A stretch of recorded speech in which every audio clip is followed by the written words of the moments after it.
ಟಕಾಯಿಸಿದಿರಿ. 7 ವರ್ಷ ಆಗಿದೆ, ಕೊಡ್ತಾನೆ ಬಿಡಿ ದುಡ್ಡು. ಇವಾಗ ಏನು ಇಲ್ಲ, ಬಡವ ಸ್ವಾಮಿ, ಅದಕ್ಕೋಸ್ಕರ. ಬಡವ ಆದ್ರೆ ಜೈಲಲ್ಲಿ ಹೋಗ್ಬಿಡ್ಲಿ, 6 ತಿಂಗಳು ಜೈಲ್ಗೆ ಹೋಗ್ಬಿಟ್ರೆ 15 ಲಕ್ಷ ಮಾಫ್. ಇಫ್ ಈ ಸೋ ಪೂರ್ನು ಜೈಲ್ಗೆ ಹೋಗ್ಬಿಡ್ಲಿ, ಊಟ ಹಾಕ್ತಾರೆ. ಅಲ್ಲೇನು ಕನ್ವಿಕ್ಷನ್ RI ಅಲ್ಲ, ಒಂದು ಅಲ್ಲ. ಸುಮ್ನೆ ಕೂತಿದ್ರೆ ಒತ್ತೊತ್ತಿಗೆ ಊಟ ಬರ್ತಾ ಇರುತ್ತೆ. ಟಿವಿ ಬುಧವಾರದೊತ್ತು ಸ್ವೀಟು, ಶುಕ್ರವಾರದೊತ್ತು mutton, phone, TV, paper, India Pakistan match ಎಲ್ಲ ತೋರಿಸ್ತಾರೆ.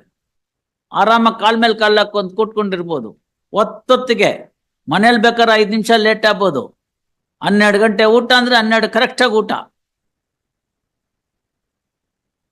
ಇದು ಬಿಡ್ಲಿ, ಒಳಗಡೆ ಆರಾಮಾಗಿ ಟಿಪ್ ಟಾಪ್ ಆಗಿ ಓಡಾಡ್ಕೊಂಡು ಅಲ್ಲಿ ಇಲ್ಲಿ ಆನಂದವಾಗಿ ಇದ್ಕೊಂಡು ಊಟ ಮಾಡ್ಕೊಂಡು ಆರಾಮಾಗಿರ್ಲಿ. 15 lakh ಉಳಿಯುತ್ತಲ್ಲ. He could not pay the amount in time. ಅಲ್ಲೇ 1.5 ಲಕ್ಷ ಕನ್ಸೆಷನ್ ಸಿಕ್ತು, ಅದು ಕೊಡ್ಲಿಲ್ಲ. 2017 ಇಸ್ವಿ CC 7 ವರ್ಷ ಆಯ್ತು. 6 ಇನ್ಸ್ಟಾಲ್ಮೆಂಟ್ ಅಲ್ಲಿ 11 ಲಕ್ಷ ಕೊಡ್ತೀನಿ ಅಂತ ಕೇಳಿದಕ್ಕೆ ಇದುವರೆಗೆ ತನಕ 10 ಪೈಸಾ ಕೊಟ್ಟಿಲ್ಲ. ಬರ್ಕೊಳ್ಳಿ. ಒಂದ್ ನಿಮಿಷ ಸರ್, ಹಾ, ಅಲ್ಲಿ ಪೂರ್ತಿ ಸಬ್ಮಿಷನ್ ಮಾಡಿ. ಅಲ್ಲಿ ಕೊಟ್ಟಿದ್ದಾರೆ 2,67,000 ರೂಪಾಯಿ ಕೊಟ್ಟಿದ್ದಾರೆ. ಇನ್ನು ಬ್ಯಾಲೆನ್ಸ್ ಇರೋದು 3 ಲಕ್ಷ ಚಿಲ್ಲರೆ. ಅಲ್ಲಿ ಏನ್ ಮಾಡಿದ್ದಾರೆ ಅಂತ ಹೇಳಿದ್ರೆ, ಜಾಯಿಂಟ್ ಮೆಮೊ ಹಾಕಿ ಅವರು ಅಮೌಂಟ್ ಕಟ್ಲಿಲ್ವಲ್ಲ, ಅದಕ್ಕೋಸ್ಕರ ಈ file the memo, he has not completed the joint memo. That is why court should proceed with the case. Accordingly, court has passed the order convicting the accused person and convicted for the double of the check amount. Minus ಮಾಡೋಣ. ಏನ್ ಕೊಟ್ಟಿದ್ದೀರೋ ಅದನ್ನ. That is my grievances, my lord. ಅಲ್ಲ, correct ಇವ್ರೆ, ನೀವು ಕೊಡದೇ ಇದ್ರೆ ಇನ್ನೇನ್ ಮಾಡ್ತಾನೆ? ಕೋಪ ಬಂತು. ಅಲ್ಲ, ಅದು ನಾವು ಕೇಳಿ ಹೈಕೋರ್ಟ್ ಬರೋ ಅಷ್ಟೊತ್ತಿಗೆಲ್ಲ ಮೆತ್ತಗಾಗ್ಬಿಟ್ಟಿರ್ತೀವಿ ನಾವು. 6 ಲಕ್ಷ. ಮ್ಯಾಜಿಸ್ಟ್ರೇಟ್ ಎಲ್ಲ ಇನ್ನೂ ಸ್ಟ್ರಾಂಗ್ ಆಗಿರ್ತಾರೆ. ಕಳ್ಳ ನನ್ ಮುಂದೆನೆ ಮಾಡಿದ್ಯಾ ಅಂತ ಹೇಳ್ಬಿಟ್ಟು ಡಬಲ್ ದಿ ಚೆಕ್ ಅಮೌಂಟ್ ಹಾಕ್ರೋ ಅವನ್ಗೆ ಅಂತ.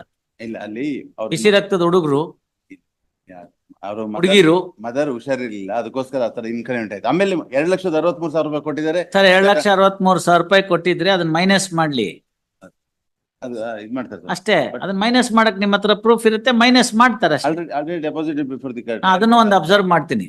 That will be given deduction to. What is my submission, my lord? As per the joint, ಅದನ್ನು ಒಂದು ಅಬ್ಸರ್ವ್ ಮಾಡ್ತೀನಿ sir. as per the joint memo filed by the petitioner and the no, ಅದನ್ನ ತಿರ್ಗಾ ಮಾಡೋ ಪ್ರಶ್ನೆ ಬರಲ್ಲ. complainant, my lord. No, that will not be looked into. ಬರ್ಕೊಳ್ಳಿ. Hard ಒಂದು submission, double of the cheque amount ಮಾಡಿದ್ದಾರೆ, ಅದನ್ನ ಸ್ವಲ್ಪ ಇದು ಮಾಡ್ಬೋದು. ಏನ್ ಮಾಡಕ್ಕಾಗತ್ತೆ? ಒಳ್ಳೆ ಚೆನ್ನಾಗಾಯ್ತಲ್ಲ. ನೀವು ಕೊಟ್ಟಿಲ್ವಲ್ಲ ದುಡ್ಡು. ಈಗ ಅಲ್ಲ, ನಾನು ಏನು ಕೊಡದೆಲ್ಲ ಹೋಗಿದ್ರೆ of course it is my mistake, but I paid 75% of the amount, my lord, as per the Not 75%. 50% of the amount, my lord. No, not even 50%. 2 lakhs. Not even 50%, sir. 6 lakh ರೂಪಾಯಿ ಸೆಟಲ್ಮೆಂಟ್ ಆಗಿದ್ರೆ 262 50% ಅಂತ ಇಲ್ಲಿ ಯಾರು ಹೇಳ್ತಾರೆ ಕೇಳಿ. 3 lakhs ಕೊಡ್ಬೇಕಾಯ್ತು ಅದ್ರಲ್ಲೊಂದು. ಮತ್ತೆ ನಿಮ್ಗೂ ಗೊತ್ತಿದೆಯಲ್ಲ, ನಿಮ್ಗೆ ಗೊತ್ತಿದೆ ಅದು 50% ಅಲ್ಲ ಅಂತ. 40% ಕೊಟ್ಟಿದ್ದೀವಿ ಸರ್. ಅದೇ 40% ಓಕೆ. ಸ್ವಲ್ಪ ಏನಾದ್ರು ಮಾಡ್ಬೋದು ದಯವಿಟ್ಟು. ನಾನೇನ್ ಮಾಡಕ್ಕಾಗುತ್ತೆ? ನಾನ್ ದುಡ್ಡು ಕೊಡೆ ಹೋಗಿದ್ರೆ ಕೊಟ್ಬಿಡ್ತಾ ಇದ್ದೆ. ಅದಕ್ಕೆ ನಾನು ಏನು ಮೆರಿಟ್ ಮೇಲೆ ಏನು ಆರ್ಗ್ಯುಮೆಂಟ್ ಮಾಡಲ್ಲ. ಇಷ್ಟ ಆಗಿದೆ ಸ್ವಾಮಿ. ಮಾಡಕ್ಕೂ ಇಲ್ವಲ್ಲಪ್ಪ. There is no defence. ನೀವೇ ಹೇಳಿದಿರಿ no defence. I have not stepped into the witness box. Court ಕೊಟ್ಟಂತ ನಂಬಿಕೆನೆ ನಾನು ಹಾಳು ಮಾಡಿದವನು. ನಾನು ಯಾವುದಕ್ಕೂ ನಾಲಾಯಕ್ಕೂ ನಿರುಪಯೋಗಿ ಅಂತ ನೀವ್ ಹೇಳ್ಬಿಟ್ಟಿದ್ರಿ.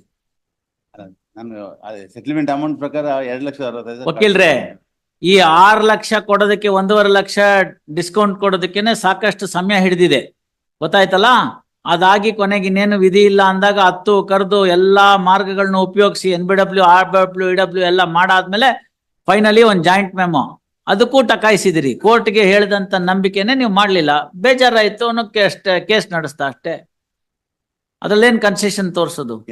ನೀವು ಅವ್ರ ಹತ್ರನೇ ಹೋಗಿ ಕೇಳ್ಕೊಳ್ಳಿ, ಏನಾರು ಕನ್ಸೆಷನ್ ಕೊಡ್ತಾರೆ. ಇಲ್ಲ, ಅವ್ರು ಬಂದಿಲ್ವಲ್ಲ. ಬಂದಿದ್ರೆ ನಾವು ಬಂದಿದ್ದಾಗ ಅವ್ರನ್ನ ಕೇಳಿ ಸೆಟಲ್ಮೆಂಟ್ ಮಾಡಿ ಕಮ್ಮಿ ಮಾಡ್ಬೋದು. ಅವ್ರು ಬಂದಿಲ್ಲ. ಬಂದಿಲ್ದೇ ಇರೋದ್ರೆಲ್ಲ ಏನ್ ಮಾಡಕ್ಕಾಗಲ್ಲ. No, next week keep them present before the court ಮೇಲೆ ಏನೋ ಸೆಟಲ್ಮೆಂಟ್. ಯಾಕೆಂದ್ರೆ ತುಂಬಾ ಹಾರ್ಶ್ ಆಗಿಬಿಟ್ಟಿದೆ. ಆಗ್ಬೇಕು. People will realise. ನೋಡಿ, please understand, people will realise the rigours of law when only they are put, not otherwise. ಟಕಾಯಿಸಿದಿರಿ. 7 ವರ್ಷ ಆಗಿದೆ, ಕೊಡ್ತಾನೆ ಬಿಡಿ ದುಡ್ಡು. ಇವಾಗ ಏನು ಇಲ್ಲ, ಬಡವ ಸ್ವಾಮಿ, ಅದಕ್ಕೋಸ್ಕರ. ಬಡವ ಆದ್ರೆ ಜೈಲಲ್ಲಿ ಹೋಗ್ಬಿಡ್ಲಿ, 6 ತಿಂಗಳು ಜೈಲ್ಗೆ ಹೋಗ್ಬಿಟ್ರೆ 15 ಲಕ್ಷ ಮಾಫ್. ಇಫ್ ಈ ಸೋ ಪೂರ್ನು ಜೈಲ್ಗೆ ಹೋಗ್ಬಿಡ್ಲಿ, ಊಟ ಹಾಕ್ತಾರೆ. ಅಲ್ಲೇನು ಕನ್ವಿಕ್ಷನ್ RI ಅಲ್ಲ, ಒಂದು ಅಲ್ಲ. ಸುಮ್ನೆ ಕೂತಿದ್ರೆ ಒತ್ತೊತ್ತಿಗೆ ಊಟ ಬರ್ತಾ ಇರುತ್ತೆ. ಟಿವಿ ಬುಧವಾರದೊತ್ತು ಸ್ವೀಟು, ಶುಕ್ರವಾರದೊತ್ತು mutton, phone, TV, paper, India Pakistan match ಎಲ್ಲ ತೋರಿಸ್ತಾರೆ. ಆರಾಮಾಗಿ ಕಾಲ್ ಮೇಲೆ ಕಾಲ್ ಹಾಕೊಂಡ್ ಕೂತ್ಕೊಂಡಿರ್ಬೋದು. ಒತ್ತೊತ್ತಿಗೆ ಮನೇಲಿ ಬೇಕಾದ್ರೆ 5 ನಿಮಿಷ ಲೇಟ್ ಆಗ್ಬೋದು. 12 ಗಂಟೆ ಊಟ ಅಂದ್ರೆ 12 ಕರೆಕ್ಟಾಗಿ ಊಟ. ಇದು ಬಿಡ್ಲಿ ಒಳಗಡೆ ಆರಾಮಾಗಿ ಟಿಪ್ ಟಾಪ್ ಆಗಿ ಓಡಾಡ್ಕೊಂಡು ಅಲ್ಲಿ ಇಲ್ಲಿ ಆನಂದವಾಗಿ ಇದ್ಕೊಂಡು ಊಟ ಮಾಡ್ಕೊಂಡು ಆರಾಮಾಗಿರ್ಲಿ. 15 ಲಕ್ಷ ಉಳಿಯುತ್ತಲ್ಲ. ಮಾಡಿ No, please, people should understand. Then only they will understand the rigors of law, not otherwise. Yes, I do concede. ಗೊತ್ತಾಯ್ತಲ್ಲ? ಸುಮ್ನೆ ಅವೆಲ್ಲ ಚೆನ್ನಾಗಿರಲ್ಲ. ನಾವಿಲ್ಲಿ ನೋಡಿದೀವಿ ಕೋರ್ಟ್ನಲ್ಲಿ, ಬೆಳಗ್ಗೆ ಬಂದು ಏನು ಇಲ್ಲ ನಮ್ಮ ಹತ್ರ ಲಂಗೋಟಿ ಗಿರಾಕಿ ಇಂದವರು ಸಾಯಂಕಾಲಕ್ಕೆ 2.5 ಲಕ್ಷ ಕಟ್ತಾರೆ. 11 ಲಕ್ಷ ತಂದ್ರು ಮೊನ್ನೆ. 11 ಲಕ್ಷ 11 ಲಕ್ಷ ನಾನ್ ತರಬೇಕು ಅಂದ್ರೆ 11 ತಿಂಗಳು ಬೇಕು ನಂಗೆ. You understand that? ದೆನ್ ಎಲ್ಲಿರುತ್ತೆ ದುಡ್ಡು? ಹೆಂಗ್ ಬಂದ್ಬಿಡ್ತು? ಕಸ್ಟಡಿಗೆ ತಗೊಳ್ಳಿ ಹಿಂದೆ 11 ಲಕ್ಷ ಬಂತು, ಸೆಟ್ಲ್ ಆಯ್ತು. ಸೊ ಬಡವ ಗಿಡವ ಎಲ್ಲ ನಮ್ಮ ಮುಂದೆ ಹೇಳಕ್ಕಷ್ಟೇನೆ.